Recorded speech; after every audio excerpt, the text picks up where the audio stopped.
సర్వ సృష్టికర్త అయిన యేసుక్రీస్తు నామంలో అందరికీ వందనాలు.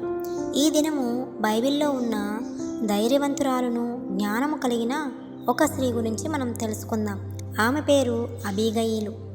ఈ స్త్రీ సుబుద్ధి గలది, రూపసి అయి ఉన్నది.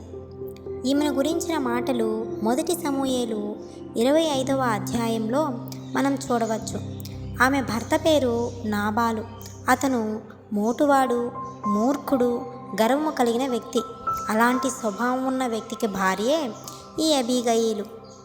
మొదటి సమూయేలు 25వ అధ్యాయం చదివినట్లయితే దావీదు మహారాజు నాబాలుకు ఉపకారము చేసి ప్రత్యుపకారం కోసం తన పనివారిని నాబాలు యొద్దకు పంపుతాడు. కానీ నాబాలు దావీదు ఎవరో తెలియదన్నట్లు తన పనివారిని అవమానించి వెనుకకు తిరిగి పంపివేస్తాడు. అంతటా దావీదు కోపంతో ఉపకారమునకు అపకారము చేసియున్నాడని తన వెంట 400 మందిని తీసుకుని నాబాలును తన వారిని నాశనము చేయాలని బయలుదేరుతాడు. ఈ విషయం తెలిసిన అబీగయీలు తన జ్ఞానంతో, వినయంతో దావీదును శాంతింపజేస్తుంది.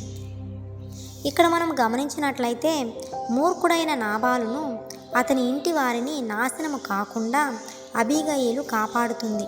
తన కుటుంబం పట్ల బాధ్యత మనకిక్కడ కనిపిస్తుంది. అబీగయీలు జీవితం నుండి మనం నేర్చుకోవలసినవి: మొదటిగా జ్ఞానం. కష్టం వచ్చినప్పుడు ఆలోచించి నిర్ణయం తీసుకోవాలి. రెండవదిగా వినయం. అహంకారంతో కాకుండా వినయంతో మాట్లాడితే సమస్యలు సులభంగా పరిష్కారం అవుతాయి. మూడవదిగా కోపాన్ని శాంతింపచేయడం. ఇతరుల కోపాన్ని ప్రేమతో, మంచి మాటలతో తగ్గించేవారిగా ఉండాలి. నాలుగవదిగా సమయానికి చర్య. సమస్య వచ్చినప్పుడు ఆలస్యం చేయకుండా వెంటనే స్పందించే వారముగా ఉండాలి. ఇక చివరిగా కుటుంబ రక్షణ.